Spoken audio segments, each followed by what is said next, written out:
Well, I think to start off, I would say this, that you're absolutely right. It's impossible to be good at everything.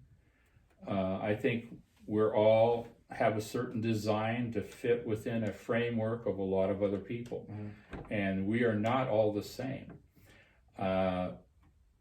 And I would say this, not everyone is probably cut out to own a business and run a business. Yeah. Because especially when you start out, you have to wear so many hats, and that's one of the things that I probably didn't have a real good handle on, because I kind of was under the misconception, and most small businesses, especially in the service industry, we think that if we can be technically sound at something, that will prosper us. Well, that's one leg of the stool, but there's at least three legs to the stool. There's the technical ability, your marketing ability, and then your management of your company. Well, you have to have all three of those, and there's many facets to each of those. Sure. But one of the most important aspects is the marketing end. And I was fortunate enough to run into some people that really helped me with that early.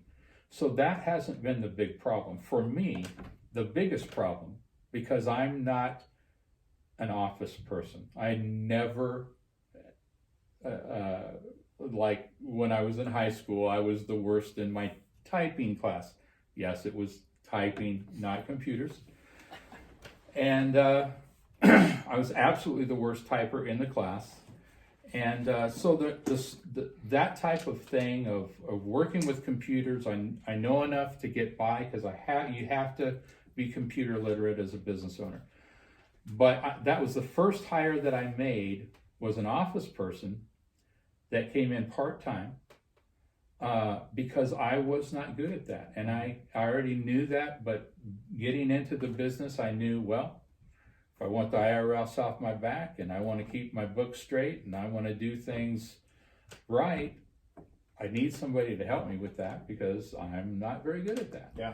Hard work, pushing a wand, talking to people, that was never a problem. But after a long day of work, the last thing I wanted to do is enter things into a computer or type up something to mail to someone. It just was absolutely, it was like you could send a nail through my hand, and I think I would enjoy that better. Yeah. So, well, and we talked before we hit record, we were just talking, it's those tasks that you're not going to enjoy everything about your job. Absolutely. And you're not going to enjoy everything about being a small business owner. And those things like that, for you, it drains you and it sucks the fun out of your job. Absolutely. And so you have to be able to find someone, because, well, you may not want to come home at the end of the day and send out an invoice. That's how ultimately you get paid. That's so exactly right. It has to be done. Yeah, that's so exactly right. You have to figure out those things that suck the fun out of it for you. Find someone that's good at it, and so that way you can still enjoy your business and it doesn't burn you out. Exactly.